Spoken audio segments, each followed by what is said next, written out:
بسم اللہ الرحمن الرحیم، السلام علیکم ورحمۃ اللہ وبرکاتہ، صلی اللہ تعالی علی محمد صلی اللہ علیہ وآلہ وسلم۔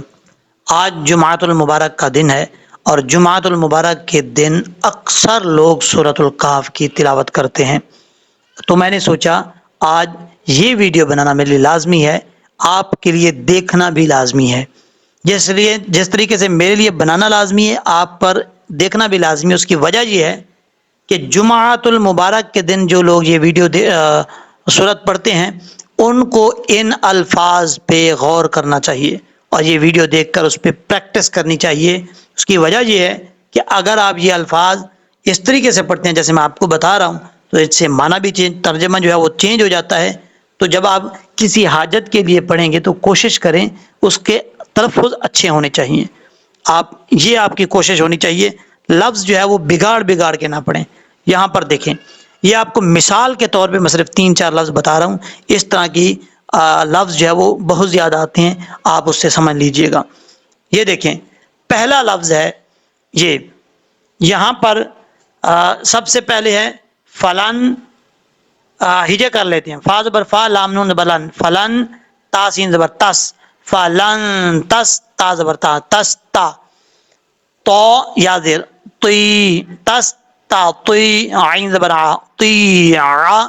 اب سمجھنے والی بات کیا ہے، یہاں پہ سمجھنے والی بات یہ ہے کہ جو تا دو نقطوں والا ہوتا ہے، وہ تا اس کا مخرج ہے زبان کی نوک اوپر والے دانتوں کی جڑوں سے لگے تو تا پڑھا جاتا ہے، دو نقطوں والا بریک پڑھا جاتا ہے۔ اس کو موٹا پڑھنے کی، پر پڑھنے کی ضرورت نہیں ہے، جیسے تا تا اس طریقے سے پڑھا جائے گا۔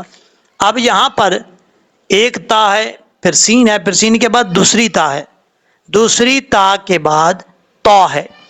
یہ تو جو آپ کو گرین کلر میں نظر آ رہی ہے، یہ تو فل ماؤتھ پڑھا جائے گا، یعنی پر پڑھا جائے گا، موٹا پڑھا جائے گا، اور اس کا مخرج بھی وہی ہے جو دو نقطوں والی تا کا ہے۔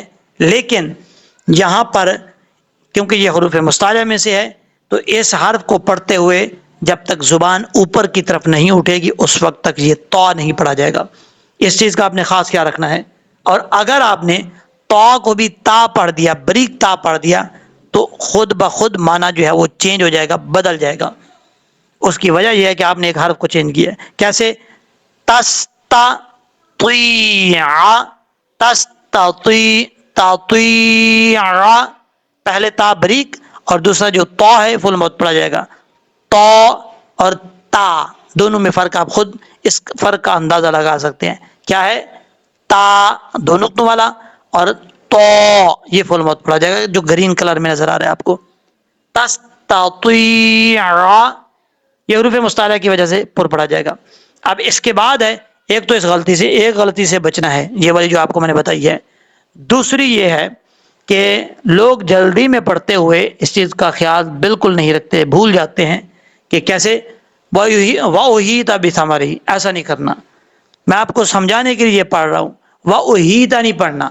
اگر آپ وَأُحِيطَ پڑھیں گے، حمزہ کے بعد جو ہا ہے اس کو بھاری ساؤنڈ کے ساتھ پڑھیں گے تو بھی معنی چینج ہو جائے گا، ترجمہ جو ہے وہ چینج ہو جائے گا۔ آپ نے ایسا نہیں کرنا، کیونکہ یہ جو ہا ہے یہ ہا بریک ہے، اور یہ ہا جس حلق سے ادا ہوتی ہے اس حلق کا تعلق منہ کی طرف ہے، سینے کی طرف نہیں ہے، اس لیے اس کو بھاری ساؤنڈ کے ساتھ نہیں پڑھیں گے، بریک پڑھیں گے۔ وَأُحِي، اس ہا کو پڑھتے ہوئے جب تک یہ والی آواز نہیں آئے گی، یہ والی آواز، اس وقت تک یہ صحیح طریقے سے ادا نہیں ہوگا۔ وَأُحِيطَ، آگے تو فل ماؤتھ پڑھا جائے گا۔ وَأُحِيطَ بِثَمَرِهِ، اس طریقے سے پڑھنا ہے۔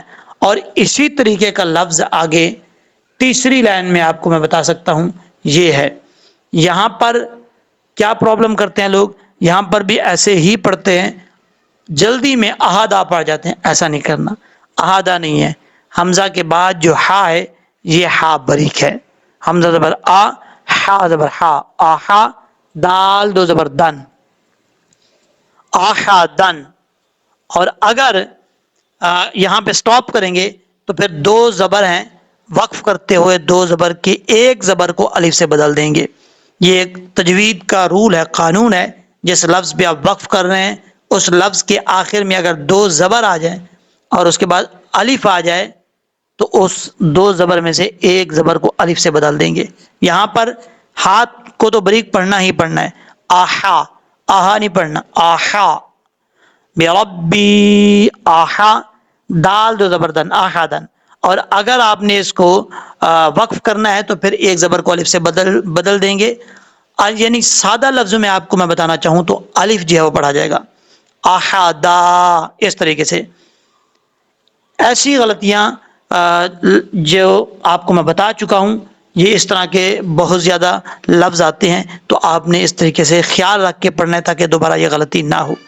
امید ہے کہ جس طریقے سے آپ کو میں نے سمجھایا ہے اچھے طریقے سے سمجھ لگ گئی ہوگی. آپ نے ان باتوں پہ عمل کرنا ہے اور ایسی غلطیوں سے بچنا ہے تاکہ لفظ بگڑے نہ اور ترجمہ جو ہے وہ چینج نہ ہو.